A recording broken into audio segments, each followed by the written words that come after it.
Okay, we're now talking about ESOL. This is part 2 of our PowerPoint. Now, when we begin services, they could be pull out, push in, or a scheduled class. And there are specific time frames for these services. In kindergarten through 3rd grade, they get 45 minutes daily. In 4th through 8th, they get 50 minutes daily. And in 8th through 12th, they get 55 minutes daily.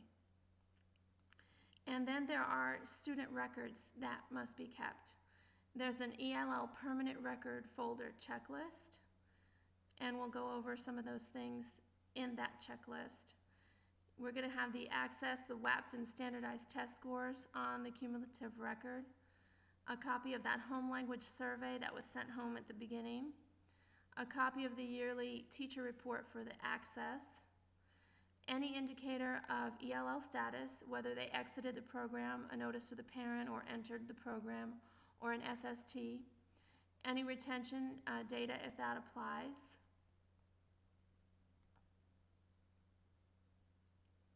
Now let's talk about the ESOL folder, which is a green folder kept with the permanent record or in your classroom. And some of these same things are in there. We have the access scores in the letter to the parent in their language. The parents signed TPC and yearly continuation of service forms, any monitoring documents that you may have, the semester monitoring form,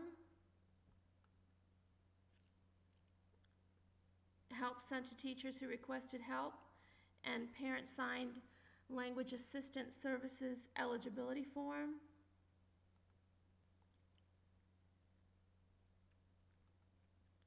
The home language survey, if separate from the registration sheet, the LAC and other exiting documents, and supporting documents if served through special education or a gifted program.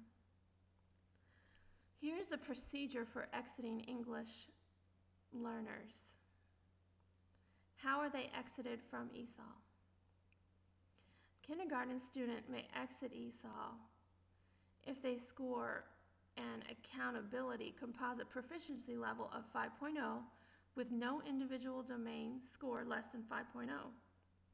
However, the Georgia Department of Education recommends a very conservative approach to the exiting of kindergarten students, as no kindergarten student at this age or grade level can be deemed truly proficient in the domains of reading and writing.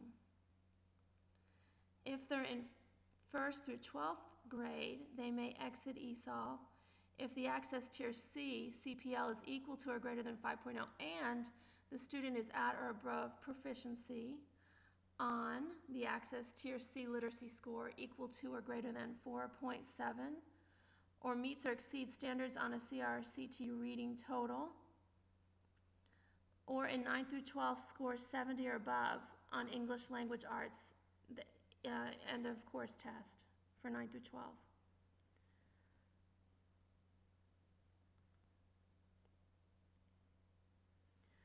All students may exit if the ESOL teacher, the general education teacher, the administrator, and parent, if present, hold an LAC to be certain that all agree the student is ready to be exited from the program.